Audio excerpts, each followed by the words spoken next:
Good afternoon, everyone. My name is Lisa Palrine, Director of Enrollment Management here at Chapel Hill Chauncey Hall School. Just finishing up my 18th year at this school, and I'm happy to be a part of the panel this afternoon with some students and faculty members, coaches, to talk to you all about our co-curricular program and athletics here at CHCH. Just a reminder, these are recorded and are going to be on our admissions page. So that way, if you have a parent or someone who couldn't tune in today, we'll be posting the recorded session later on this week. And you can also find our other 6 Revisit Day webinars there as well. I'm just going to quickly share my screen with you so we can go over what to expect the next hour or so. I'm just going to do that really quick. All right, so once I'm done explaining the schedule, we're going to see a short video on Seasons of Champions. This video is from 2017, which was kind of the year that started kicking off our championship seasons. But Jackie did remind us, softball did win 2 years in a row before that, but it's really a good little video to capture kind of the essence of the camaraderie here on campus and within our sports teams. And then I'm going to have each of the panelists introduce themselves and tell you a little bit more about them and their role that they play at CHCH, and have the students introduce one another. And then we're going to do one more video. We've done a Rewrite Your Campaign, Rewrite Your Story campaign last spring. And one of them, our student Benjamin Grazel, talks about how he never thought of himself as an athlete. So we're just going to view that a little bit prior to opening it up to a Q&A. So that's the schedule for the afternoon. We'll probably go about an hour or so. And just want to remind everyone, at any point at all, you can start sharing your questions in the chat box. And so that way I can start gathering those questions and preparing them for the Q&A. So again, thank you for joining us this afternoon. And I'm going to turn it over to Matt to start the video. Thanks, everyone.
won the NBA championship practically the first time in school history. So it's amazing. Hey, let's think.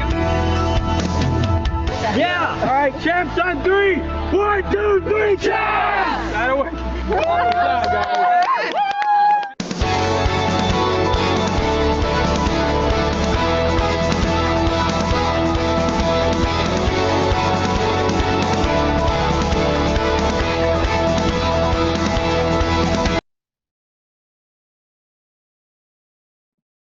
Great. Thank you, Matt. Oh, we have a guest appearance this afternoon again. Chargy is here joining us, our school mascot. Chargy, are you there? There's Chargy. Hey, Chargy. Everyone want to say hi to Chargy? So as you saw in the video, Chargy often goes to our sports events, our pep rallies, so brings lots of fun to our games and such. So thanks for joining us, Chargy. We'll see you again at the end of the webinar. Great. All right, I'm going to have everyone on the panel introduce themselves, and I'm going to start with Josh. Josh, you just have to unmute yourself. Yep, sorry. Oh. Hi, everybody. I'm Josh Bubar. I'm the assistant head of school here at Chapel Hill Chauncey Hall. This is my 19th year at the school. I've spent most of my time in the coaching realm, coaching basketball. I coach both the girls and the boys. I'm currently the boys varsity basketball coach, but I've also done a little bit of baseball and done a lot of other roles at the school. Thank you, Josh. All right, up next is Jackie. Hi, I'm Jackie McDonald. I'm the 10th grade dean, and I'm also a 10th grade English teacher. And I also live in the upper class girls dorm, South Hall. And I am the girls varsity basketball coach and softball coach. Great, thank you. Ian? Hi, everybody. My name is Ian McPhail. I'm the boys varsity lacrosse coach. I'm also the assistant boys varsity soccer coach and the head of the boys dorm and the history department chair here. So. Great, thank you. All right, we have a birthday girl here this afternoon, Stephanie. Hi, I'm Stephanie Nwanwu. I'm an 11th grader at Chapel Hill. I've been here since my freshman year. I play soccer, basketball, and lacrosse, and I'm also part of 3 big clubs on campus, SOCA, Calvary, and Student Gov. Great, thank you. All right, up next is Sarah. Hi, I'm Sarah Murphy. I'm a senior, and I came to Chapel Hill as a new sophomore.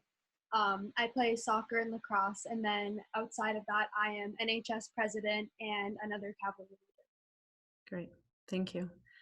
All right, and up next is Sophia. Sorry. Hi, I'm Sophia. I'm a junior day student at Chapel Hill Chauncey Hall. I came in as a sophomore from Wayland Public Schools, and I am a captain for the girls varsity soccer team. I play on the girls varsity basketball team and also the lacrosse team. And I'm a cavalry leader, and also I'm in student government. Great. All right. And the Cavalry is our student tour guide program for those of you that don't know. So, all right. And up next is Nate. Hi, I'm Nathan Edwards. I play varsity basketball, varsity soccer, and B-team ultimate frisbee. I'm a sophomore, and I came in as a new freshman last year. Great. And you're a boarding student. Yep. I'm also a boarding student. Good. And then last but not least is Sonia. My name's Sonia. I play on the varsity volleyball and varsity lacrosse team. I'm a junior. I'm a boarding student from Chestnut Hill, Massachusetts. And I also intern with the athletic trainer in the winter. And I am a cavalry leader as well. Great. Thank you, everyone. All right, we're just going to show one more video, and then I'm going to ask Josh to give quick. Oh, Dylan, sorry. I skipped over you. Oh, that's all right. No, it's okay. It's okay. It's I okay. totally missed that. Sorry, it's been one of those days, right? Yeah. Thanks, Dylan. Sorry about that. You're good. Hi, everyone. I'm a senior at Chapel Hill. I'm a boarding student from Randolph, Massachusetts. I play soccer, wrestling, and lacrosse, and I'm a captain of in soccer and lacrosse. I'm also a student representative for my class, as well as an NHS member and a Calvary member. Great, thank you. Sorry about that, Dylan. Now I got everyone right. Big panel today. All right, great. All right, we're just going to show one more video, and then I'm going to ask Josh to give a quick overview of our athletics program and how that works after school. And then we'll start the Q&A. So, so you can start asking your questions at any point. I would not have considered myself an athlete before I came to Chapel Hill. And I didn't ever expect I would be. When I was a kid, I used to love to take apart machines to try to figure out how they worked. Things that really confused me, that I didn't understand or didn't see how they could possibly work, that was what I was really interested in. Now there's thousands of topics I am interested in and would love to explore and have taken classes in, so like psychology, neuroscience, biology, biochem. And then I came here and I was in a class with a bunch of older, like bigger guys, and they encouraged me to join the wrestling team. And that's been a huge, that's had a huge impact on my life. And I went there freshman year, and I lost my first 2 matches. I was told I fought really well, and they were both really tough opponents. So I went through the year like that, and I had a lot of fun. And then I ended up winning a lot of my matches. I ended up qualifying for the regional tournament. So I went there, and there were 14 other wrestlers. And I went in, and I did my best. I wrestled hard, and I ended up making the top 6 regional placers, which qualified me for the national tournament. The competition was insanely tough, but that sparked something in me, and ever since, wrestling has been my sport. Like I said before Chapel Hill, I was never really athletic, but now, even if I don't ever go back to nationals, I think that's had a huge impact on my life and how I define myself, and now I would consider myself athletic, and I work out, I frequently run, I joined the cross-country team, I played varsity soccer for a year. I now work hard at staying in shape, and it's really changed who I am.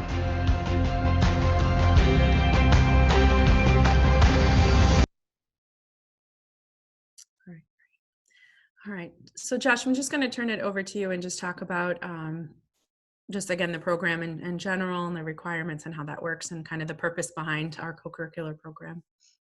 Sure. Yeah. So, our co-curricular program is really an extension of what we do with all of our students. It's a community building program. It's a place where we think our students learn a lot, and particularly learning a lot of lessons that are a little more difficult to teach in an English or a history or a math curriculum, about teamwork and about how to persevere through difficulty and, being part of a community and being a good teammate and a good community member. So as part of that, we require that all of our students take part in some co-curricular activity every trimester, fall, winter, and spring. And 2 of those 3 activities need to be what we call a team activity. So all of our interscholastic sports are considered team activities, regardless of whether they're played at the JV or the varsity level. We also count rock climbing, which we offer in the fall and the spring, can count as one of your 2 team sports. And then the theater program also counts as a team activity for us. Our students typically, if they're involved in athletics, are practicing for roughly an hour and a half to 2 hours a day after the end of the school day. So anywhere from 2:30 on Wednesdays and Fridays to 3:30 on Mondays, Tuesdays, and Thursdays.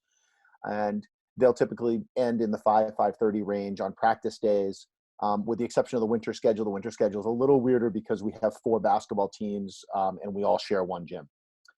So practice can go a little bit later. And of course, games, we do travel. Our leagues that we're in are a little more localized, so we don't really have much beyond a 45-minute one-way commute, sometimes up to the North Shore and sometimes going a little bit south. So typically, with a 4 or 5 o'clock game, we get back a little bit earlier than you might expect with a game night. And really for us, it's a real opportunity for our kids to get to know each other in a really different way, and for our faculty and staff to get to know our students, their students, in a really different way.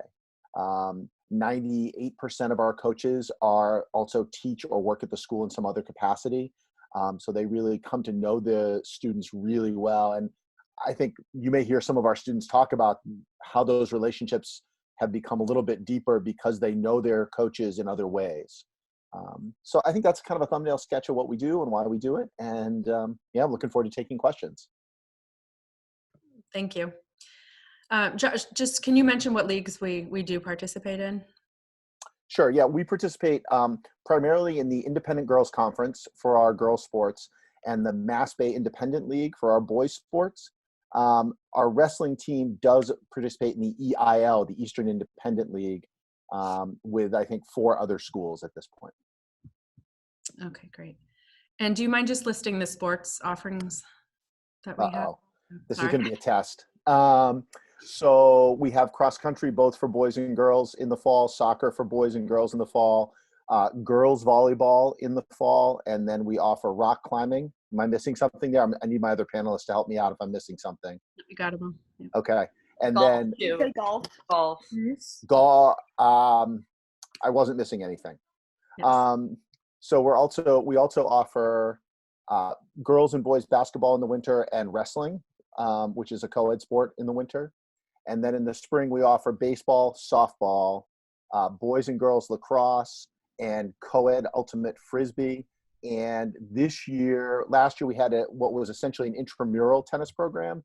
And this year we would have this spring had our first crack at reviving our varsity tennis program. Mhm. And we're hoping to kind of get that really fully back off the ground in the spring of 2021. Okay, great. A question that just came in, can one of the students or a couple of you just kind of give your perspective about the relationship between having your teachers as a coach and how that might have enhanced? Yeah, Sophia. So I want to talk about like one specific moment where I like realized that like my coaches really are like, they're my teachers, but they're also my friends. So I got invited to play in a junior all-star game in Deerfield, Massachusetts, and my family couldn't really like, it was kind of last minute, so it was like hard to find transportation there, and Deerfield is pretty far. So Miss McDonald actually offered to drive me all the way there and then all the way back, which was like really nice. So that kind of like, it's like a good example for me at least to show that like your like coaches and like your teachers are like also like your friends, I guess. Mm-hmm. Great. Thank you, Sophia. Yeah, Anyone I mean, else? I can also definitely speak to that too, with McPhail being my lacrosse coach, also living with me in the dorm. I also had him as a teacher. Like you really kind of build that relationship with your coach, which is really important, I think, because when you have that like good relationship with your coach, it kind of shows like on the field as well, which that close relationship with your coach kind of allows you to kind of, I don't really know where I was going with this, but like having a good relationship with your coach is really important because it kind of allows you to be yourself on the field as well, which I thought was really an important thing for me. Yeah, great. Do any of the teachers, Jackie or Ian, want to speak to that? Just in the reverse, kind of your perspective of having that relationship too, of being a coach and a teacher. Yeah, I can speak to that. I think I love coaching. It's one of my favorite parts of the day at Chapel Hill Chauncey Hall, and I think it's helped me to get to know my students in different ways. In the classroom, I can kind of assess your ability to write and to discuss and to read, but in the field, I get to see kind of other sides of people's personalities and kind of their grit and their resilience. And I know when I coached softball, Layla Cavero, she's not on the panel, but I didn't teach her yet. And I got to kind of forge this close relationship with her before I taught her in her sophomore year. And Stephanie, who's on the panel, she lives in the dorm that I live in. And so after a game, if we can go grab a bite to eat, bring something, order something for the dorm.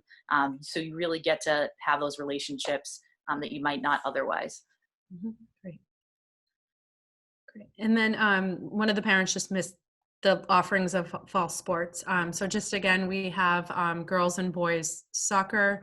We have girls and boys cross country, girls volleyball, rock climbing. Did I miss anything? No. That's it. Okay, thank you. All right. And then my daughter runs cross country. Do students arrive onto campus early to train in the fall? And can you just speak to that just in general for all of sports, preseason practices?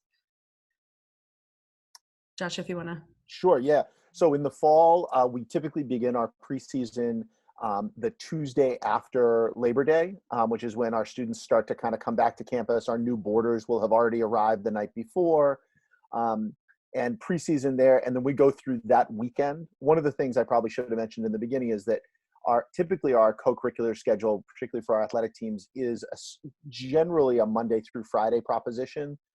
In the spring, many of the ultimate Frisbee tournaments are on Saturdays, so they have a little more of a weekend commitment. And we do have some weekend games over the course of each season, though it's relatively rare.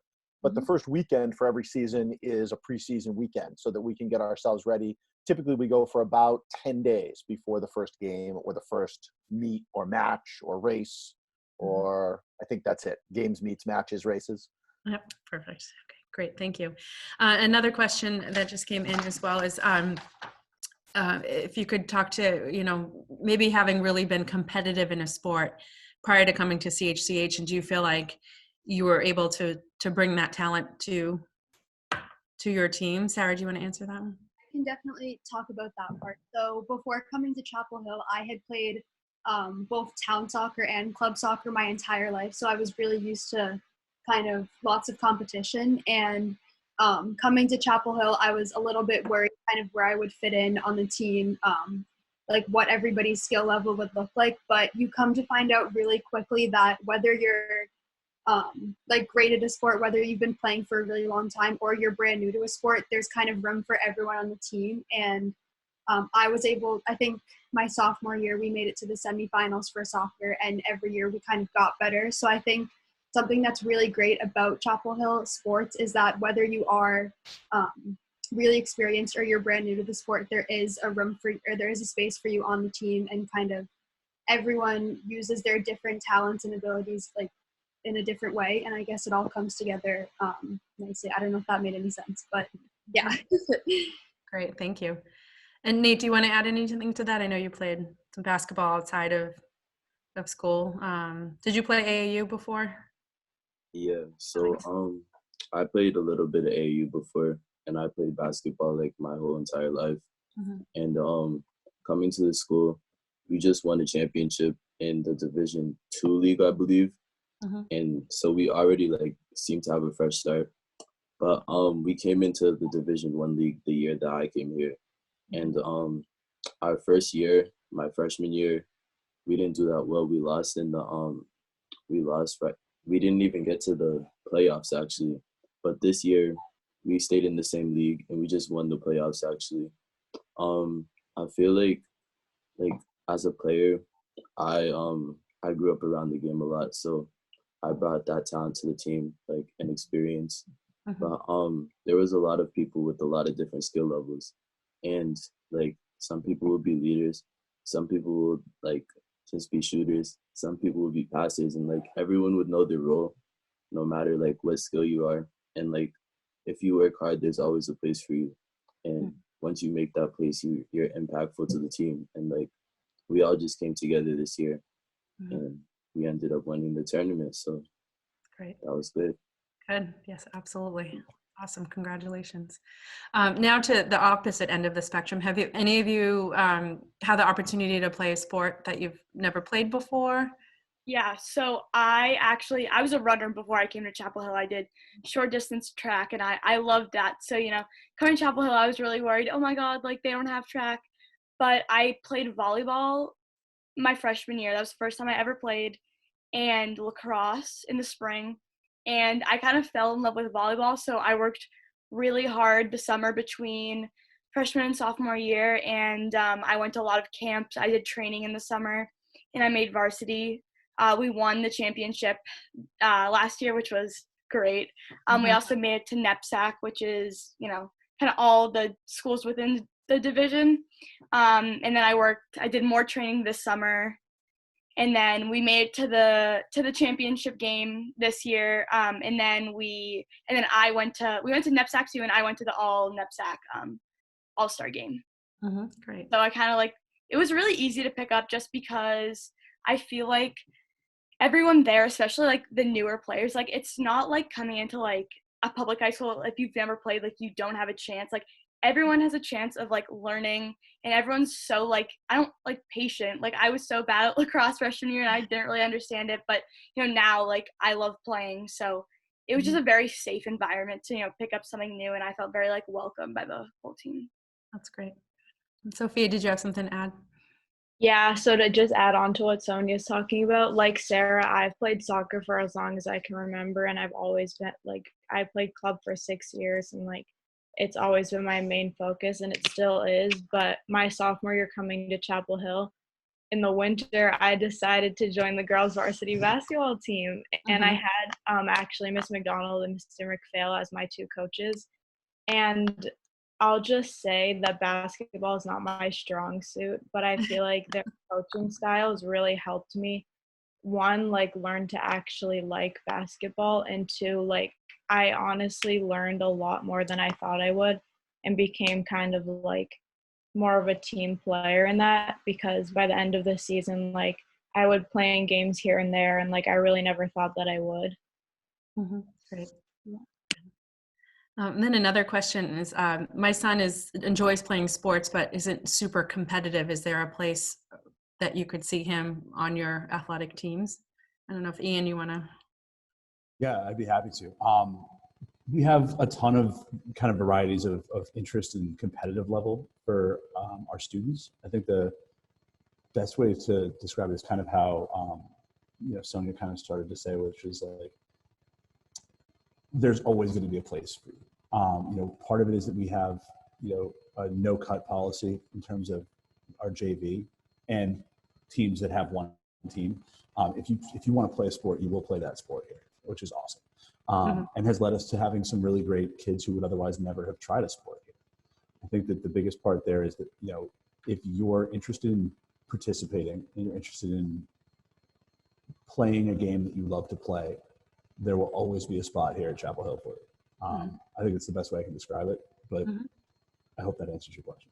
Yeah, great. Thank you. Another question is, how do students feel like, are you able to balance schoolwork with the commitment after school? Do you feel like that helps you, or do you feel like that's stressful for you? Stephanie, you haven't talked yet. Do you want to? Yeah. So for me this year, since I'm a junior, it's like a lot different because the workload is a lot more. But personally, I found like time that I have to like carve out of my day to be able to do my work. So we have office hours throughout the day. So every day, but on Wednesdays, we have 45 minutes right after our first block, and we're able to like get work done or get food or just have that like cool down period before like classes again. And you kind of just have to like work around your schedule for like, especially for basketball in the winter, since we have a different practice every day. I'm able to like either do my homework before practice or after practice, or like make time like in between dinner and like before lights out to do my work. And we do have study hall, so every night except for Saturdays and Fridays, we have study hall for 2 hours. So that's like a time where I have like designated time to do my homework. So I like always find time throughout the day to get it done. And if I can't, like the teachers are very like compassionate and open to like helping you figure out a time or work out your schedule. Great. Does a day student want to respond? Just, not having the option of having a structured study hall. Sarah, do you want, or Sophie? Sorry, Sophie, you can go. Well, I mean, as a junior, like your workload definitely picks up. And I think that like the coaches are definitely very understanding to that. Like as a day student, like when practice is ending at 5:30, you're returning home at rush hour. Like in between rush hours. So I think our coaches are all very understanding, whereas like if we're overwhelmed and we need a day off and like just a break to like maybe sit and like do homework during practice, I found that when I've been like really overwhelmed and stressed with like work, like my coaches are really understanding to that. And like if I just talk to them ahead of time, like before practice, like they'll let me just like sit and do work and stuff like that. To add to what Sophia was saying, I think there are so many resources, whether it be with your coaches or your advisor at Chapel Hill. And I think the most important thing that all of us have learned in our time here is just like communication is really key, because pretty much every adult on this campus is totally understanding. So as long as you're just open and transparent about what you need from them, like what support they can offer you, whether it's as a coach or a teacher, as an advisor, they're all going to be 100% willing to help. So once again, like the most important thing really is just communication. Yeah, and I definitely agree with what like Sarah said. Like I feel like it's helped me be way better about my communication with my teachers and coaches. I had very bad time management skills, still struggle with that a little bit, but I feel like in, like while I'm playing a sport, like in the middle of the season, I actually do better with, my time management because I know, okay, if I have practice at, 4 to 5:30, I can do my homework in this period, and then I have study hall. Also, I feel like what Sarah was saying is like if you're just honest with the coach, like, hey, coach, I don't have this done and I need to work on it. They're super understanding about that. And I think honestly, like it's really helped me learn how to advocate and communicate with teachers because that used to be something I was very afraid of doing. So I feel like it's helped me in a lot of ways. Great. Good. Thank you. Question that came in, I just want to make sure everyone was able to see that. Can a freshman play on a varsity team? Yeah, I can talk about that. So absolutely, I would say almost every varsity team at Chapel Hill will have a freshman that will play, if not more. Nate, who just spoke about basketball when he came in 2 years ago as a freshman, was one of, I think, Nate, 3 freshmen that were on the varsity, you and 2 others. I think the big difference can be for freshmen is they are competing against seniors. So sometimes there's a little bit of a, we talked about it. Nate may recall me saying this to him, it's not 8th grade travel anymore. You're playing varsity basketball against guys who are bigger and older and have that 3 or 4 years of development. But we do find in our league that freshmen can compete. And if we think they can compete at that level, coaches will keep them. Great. What if I play a sport that you don't offer? What is the process for that? Are they able to continue with an outside sport? Do you want me to talk about that too? Yep. Yeah. So we do have students who come to us having played different sports, and they'll typically take a couple of different routes. Sometimes they will just say, well, I know you don't have track, but I'll run some cross country in the fall and I'll try out lacrosse in the spring because I'm pretty fast and I think speed will help me out, or I'll try some ultimate frisbee, a field sport, and you might adapt to what we do. Other students will come in and say, I'm a dedicated swimmer. I've been swimming with a club program for a number of years, and they will typically often continue to swim. For example, a lot of those practices take place early in the morning. And so they'll go before school, and we do allow waivers. So when a student comes in, we allow 1 semester of a waiver to do a team activity outside of school that we don't offer. And so students will often take that. And then when they become juniors and seniors, if the student has continued with that, we will offer up to 2 seasons of a waiver. And so that students will often pursue that. We really work with students to try to balance things. I saw someone that talked about horseback riding. And so we have a couple of students right now who used a waiver in the fall, and they were horseback riding in the fall. And then because in the winter, it's a little bit less active, or it was in their barns, they would come and they were involved in one of our sports teams. I think one young woman was a manager and one young one was playing. But then they would make time to get to the barn on the weekends or on a day when they didn't have a game, or in the winter, there tend to be a lot of holidays, right? And they may be able to go on a holiday Monday and spend some time there. And then in the fall, then in the spring rather, then they kind of work out, okay, what can I do for an activity that I can balance with my trips to the barn and my continuing to pursue horseback riding. And just quick, while we're on that, what if I'm a ski coach on the weekends and need to leave right after school on Fridays? Can I still participate in a winter sport? You can certainly participate, though that I would say that might be a great season for you to kind of think about taking as with a waiver, just because Fridays tend to be a heavy game day. So any sport you would participate in, you'd end up missing a lot of your team's games. And that's certainly you can do that, but it's a little more difficult. I don't think we have anybody on the panel who's been someone who's done a waiver, or I know, Sophia, you've been balancing club soccer a little bit with basketball. I don't know if you want to talk about doing that. Yeah, so I actually do club futsal, or I had been doing club futsal in the winter. And we didn't practice as many times a week as like an outdoor soccer team would, but we would still practice from 8 to 9. So when I would need to leave practices a little bit early, on the days that my basketball team had late practices until 7:45, I would just talk to Miss McDonald, and like if I talked to her ahead of time and I had to leave 10 or 15 minutes early, it was fine. But I mean, kind of balancing that. I personally, I love being on like sports teams at Chapel Hill, because like as much it is fun to win. I think that like the communities between each team and like you kind of create such a bond that like I didn't really want to have to choose between an outside sport and being on a team at Chapel Hill. So I decided to do both. It definitely was a lot having like practice every day for school and then also practice during the week and then also games and tournaments on the weekend. But I find that like, again, like I already said, my teachers made it a lot easier on me and like my coaches definitely made it a lot easier on me because they were so understanding of it. Great. Thank you. Another question. Can you talk a little bit about the baseball team and then anyone who's transitioned from track to cross country? Ian, do you want to field this one?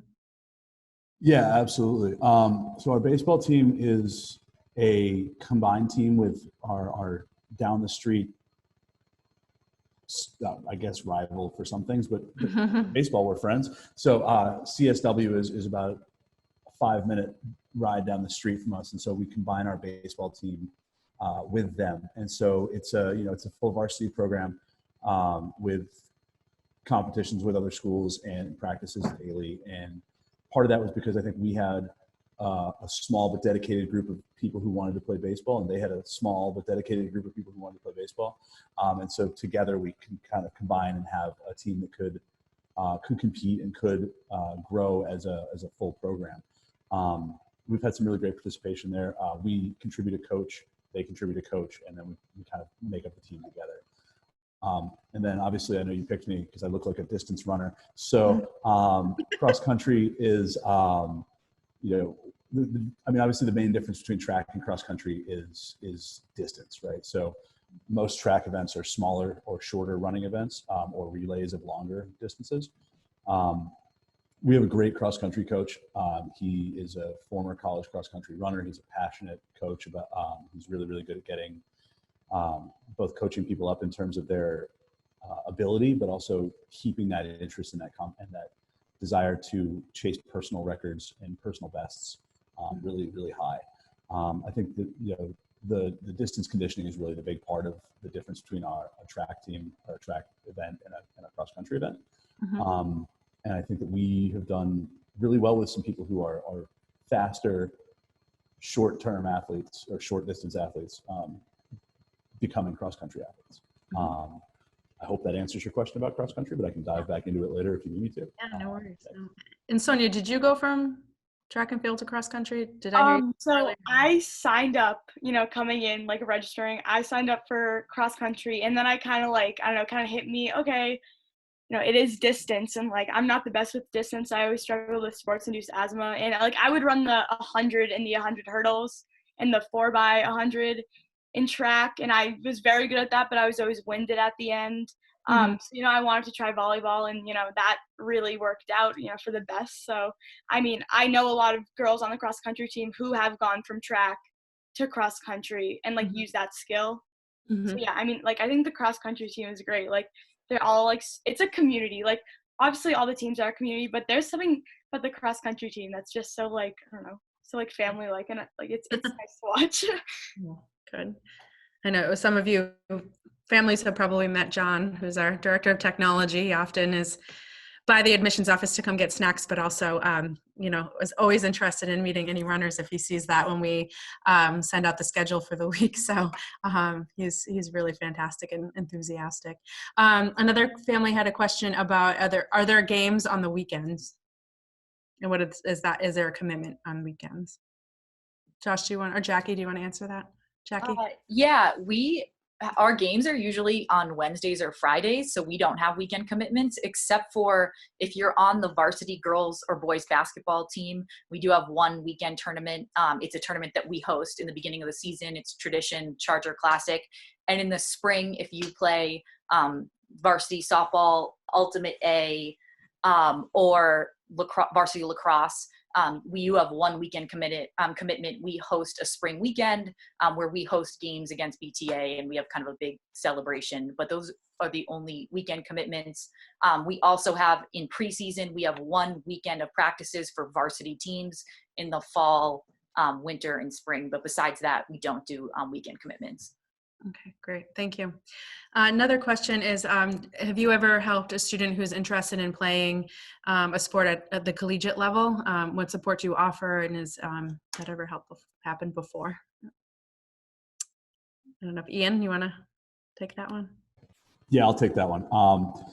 Yeah, absolutely. So we had a student athlete a couple of years ago who went on to play college lacrosse. I'm working on getting Dylan onto the college lacrosse team right now, as well as one of our other seniors. So, we absolutely want to support the dreams and goals of our students. I think that, the desire to compete collegiately and play collegiately is one that is held by a lot of varsity athletes across a variety of sports. So, at the basic level, we will email coaches, we will try to collect game film, we will work with our student athletes to kind of see where their passions lie and where their academic interests lie. Because I think, if you've been to our college counseling session already, Brookfink is fantastic at getting kids to schools that are really good schools for them. So working with her and with the student to kind of say, okay, these are the schools that you're really interested in. They're really great schools for you. Also, you could play lacrosse or basketball at these 4 of the schools that are on your list. Is that something you are interested in pursuing? And, chasing that, helping them kind of follow that dream and pursue that opportunity is something that we absolutely do for our students. And I have email chains to prove it. So, all right, I hope that helps. Great. Does anyone else want to speak to that, or from the student's perspective, kind of going through that process? I mean, Okay. No, go ahead. No, you're good. Okay. Sophia, you can go then, or yeah. Dylan, why don't you go, and then Sophia, and then Nate. Yeah, McPhail mentioned that he's been helping me to kind of play in college, because that's kind of something that I've kind of been passionate about. And so McPhail, in the beginning, when I told him that I wanted to kind of try out for college teams, he was completely supportive of me of that, and since then he's been in contact with coaches, the school that I might end up going to, and so he's been really helpful in that process. Mm-hmm. Great, thank you. And Sophia? Yeah, to add to that, just more praise for Mr. McPhail. My goal is to play D2 soccer in college, so I didn't really know who to talk to about it, but I wanted to kind of get the ball rolling because I don't really know the whole process of that. So I thought to reach out to Mr. McPhail, and he's been really helpful within letting me know what I need and how to contact all the coaches and how to contact my high school coaches. Mm-hmm. So, Yeah, there was a senior last year who now plays volleyball at LaSalle University, and for a while I was kind of, maybe D3 for me. So I'm kind of it's not a must for me, but it's kind of nice to have. So my volleyball coach has definitely been helpful. So I feel like all the coaches are there for you, no matter kind of what your passions are, and if you want to end up playing in college or not. Mm-hmm. Great. And Nate, did you have something to add? Right now I'm still a sophomore, so I have a few more years ahead of me. But Bubar, Coach Bubar, he's been trying to look out for me and try to get me opportunities for other schools or other colleges to see me. So for instance, he wanted me to play for the 12th grade AAU team that his son plays for, and he was offering to give me rides if I can't make it, or try to find ways for me to get there, because he's been invested in my basketball career, and I've been thankful for that. Mm-hmm. I feel like the coaches, they try to look out for you, and whatever dreams that you have, they try to support you. So that's just my take. Great, thank you. Oh, we have another visitor. Hi, George, Susie's baby. Some of you didn't have the chance to meet Susie during the admissions process because she was on maternity leave with George, so he's so cute. Great. I think we've answered all of the questions so far, and I just want to, give you another minute to, if there's any last minute questions you have. But anything any of the students or panelists want to add in that we didn't cover, or just kind of add something from your perspective we haven't covered yet? You don't have to. Just wondering. Sorry, I think as a senior now, knowing that my time as an athlete at Chapel Hill is over, I think it kind of just makes me realize how unique like Chapel Hill athletics are compared to really any other high school. And I think like honestly just cherish the time that you do have at Chapel Hill playing the sports here, because like now that it's over, I'm really sad. And I think that it really shaped me as a person and kind of turned me into the student leader that I'm in today just by playing on the sports teams here. So just take advantage of all the opportunities you have here. Great. That's great advice. Thank you, Sarah. All right, Sophia. I think it's also just, it's really nice to be able to kind of like be encouraged to continue doing what you love to do and what you're passionate about, but be also encouraged to kind of step out of your comfort zone and try new things. I know that was like really like eye-opening and helpful for me. Thank you, Sophia. Stephanie? For me personally, it's really like the friendships that I've made on all the teams. Like I play with like all the girls right here on the panel. Like I play a sport with all of them, and it's just really like nice to know that even though I don't have classes with all of them every day, like after school I can always look forward to like hanging out with my friends and doing something that we all love, and like just playing sports in general is just like a great way to like make friendships, especially like since our school is so small, you're able to like connect with girls in like different grades because like we all play on the same teams, and there's like a no cut policy, and it's a thing where it's like the older upperclassmen always look out for the lower classmen, and like they did that to me when I was in my freshman year, my sophomore year, and I see myself doing it now with the younger girls too. So it's just like really impactful, and it makes me like really happy every day. And I think that's a nice point too, that, you know, you get to know, even though you're a boarding student, you get to interact with all the day students amongst all the grades. So I think that's really, really great. Yeah, Sonia. I would say if you're like in the slightest bit interested in one of the sports, play. Because honestly, you never know. For me, like I never thought of myself as playing volleyball, and now I love it. I love it so much. So I think if you are interested in anything and you have a goal, work hard, and I mean, try it. It doesn't hurt, you know? So I think that just being able to have the opportunity to try out things that, you know, I didn't think 3 years ago that would be, you know, a big part of my life now, you know, it was just very good that you have the opportunity to, you know, and it's a safe place to make mistakes again. And yeah, so take advantage of your opportunities. I think you're good. Do you want me to go? Yeah, go Sarah, you can go. I think adding to what Sonia said, I think Chapel Hill is the best place to try new things. Honestly, it's the best place you could learn anything, just because the community here is so supportive, whether it's with athletics or if you're like wondering if you should take another AP class or like just go out of your comfort zone. I think Chapel Hill is the perfect place to do that, because this community, like everybody supports each other no matter what. So if you want to like take a risk in the classroom or out of the classroom, this is really the perfect place to do it. Thank you, Sarah. Sophia? I think just like one last thing that like I've taken away from like athletics at Chapel Hill is like I've learned to be a much better leader, because like on the teams, like in soccer where I've excelled and like some of the other teammates might not have, like I took the time to really like step back and like focus on my team as a whole and like kind of help like the kids who had less experience than I have. So I think that like when you do have experience, like you learn a lot of good like leadership skills. Great. Good. All right. Well, thank you all for participating. I hope all of our attendees, I hope this gave you a deeper look into athletics at CHCH and the impact it can have both on the competitive player and someone who just enjoys sports or someone who has never played sports before. There's a place for everyone here at the school. So again, thank you. Thank you, Chargy. Yay. And if you play a sport, you'll definitely, or come watch a game, you'll definitely see Chargy around. So yeah, he definitely brings a lot of school spirit. So again, thank you to all of our panelists. You did a wonderful job answering all the questions. Thank you to all the attendees for all of your fantastic questions. If there's something we didn't answer or something you think of after the fact, please feel free to reach out to me and I can put you in touch with anyone on this panel, any of our faculty members or a coach that does a different sport that didn't join us today. They'd be happy to chat with you. So again, thank you everyone. Enjoy your day, and we'll be in touch. Take care. Bye-bye.